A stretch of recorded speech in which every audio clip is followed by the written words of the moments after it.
Olá, meu nome é Vitor, eu sou da Data Source Expert. Hoje eu quero falar para você sobre Databricks e custos.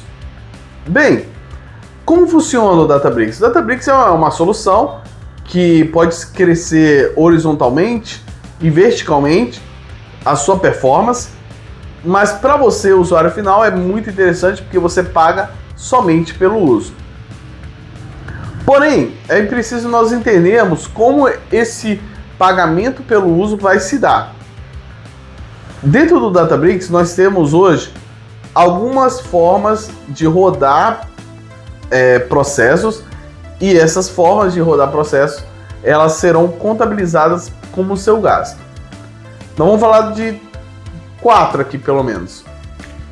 Primeiramente e tradicionalmente você tinha os clusters de processamento, onde você podia subir alguns clusters. Dentro desses clusters eram várias máquinas, tendo pelo menos um nó controlador e um nó processador. Então você tinha ali 2 máquinas virtuais minimamente processando as suas demandas de Spark, de processamento SQL, de Machine Learning também. Com o tempo, a Databricks lançou uma outra forma de você processar coisas dentro do Databricks, que foi o SQL Warehouse.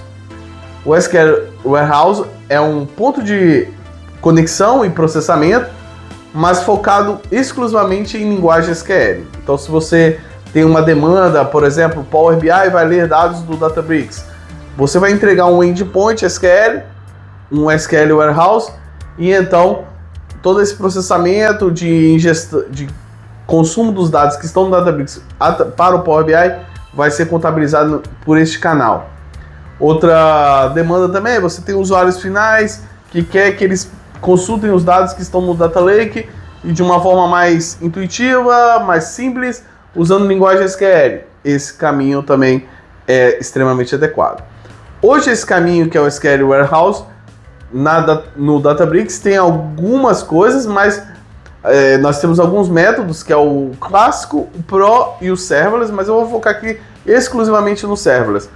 O Serverless, ele é esse ponto de conexão que é o SQL Warehouse de forma serverless, ou seja, esse serviço ele liga imediatamente e ele pode desligar depois de algum tempo de inatividade automaticamente.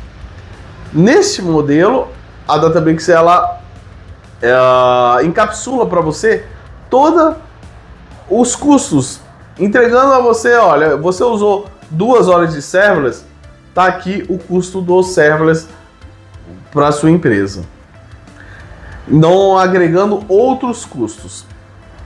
E a terceira forma também, lembra que eu falei que a primeira forma era os clusters?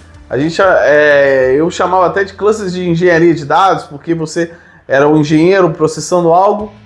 Esses clusters, a Databricks está fazendo um movimento de acabar com ele, fornecendo um cluster serverless para o que tange a processamento de Python, processamento de R, Scala, ou até mesmo de linguagem SQL, mas muito mais voltado para o universo de engenharia, de dados, enfim. Então, esse é o cluster, os clusters de processamento também serverless. Então, nós temos hoje serverless, os clusters de processamento e o SQL Warehouse. Falei aí sobre 3 formas de a Databricks te cobrar. A 4ª forma também é uma forma já otimista de otimização de custos, é quando você usa os Job Compute. Então você tem um job que vai rodar no determinado horário, ao invés de você chamar os clusters, você chama Job Compute. Então vamos focar aqui nesses 4 caras pelo menos.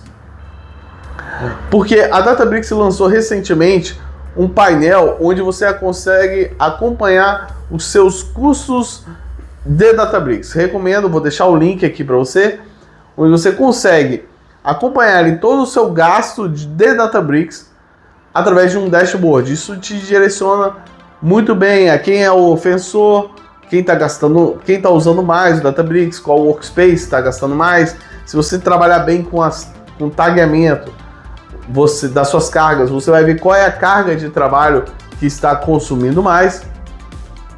Só que esse painel, e aí que eu quero comentar com você, que é a segunda parte deste vídeo. Bem, este painel de análise do seu consumo no Databricks, ele é voltado única e exclusivamente para o que você está gastando de Databricks. Qual é o gasto que você tem de Databricks? Isso pode mascarar a sua análise. Por quê? Por exemplo, se você usa um cluster de 2 máquinas, de 4 máquinas, você ainda tem aí gastos nesse modelo tradicional do Databricks, que é o uso de clusters. Neste painel, ele não exibe para você o gasto seu com máquinas virtuais, tá?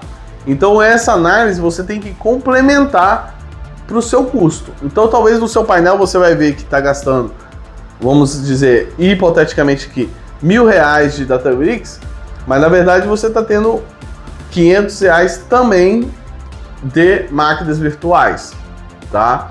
Então, num cenário de otimização de gastos dentro do Databricks, você precisa não somente olhar esse painel, mas você precisa olhar as questões de máquinas envolvidas dentro do Databricks que seu ambiente pode estar usando, caso você ainda não utilize uma arquitetura serverless, porque é aí que está o ponto. Quando a Databricks está disponibilizando mecanismos que são através de computação serverless, ela já está embutindo todo o gasto, tanto do DBU, que é a unidade de medida do Databricks, quanto esse gasto computacional envolvido na questão. Ela vai te dizer, olha, o DBU do serverless, ele é um pouquinho mais caro do que você usar um SQL Warehouse Pro.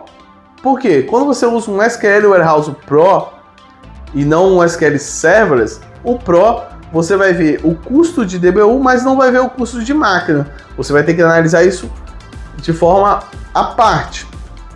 Quando você usa o SQL Warehouse Serverless, aí o custo já está embutido nesse painel da Databricks. Então você sabia disso? Você consegue analisar bem os seus gastos de Databricks? Bem, se você não sabe e se sua empresa precisa, conte conosco, mande uma mensagem aqui para a Data Source Expert.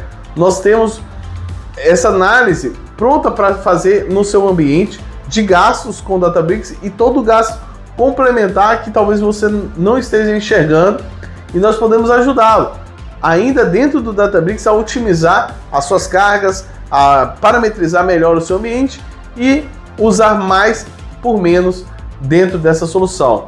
Conte conosco, obrigado!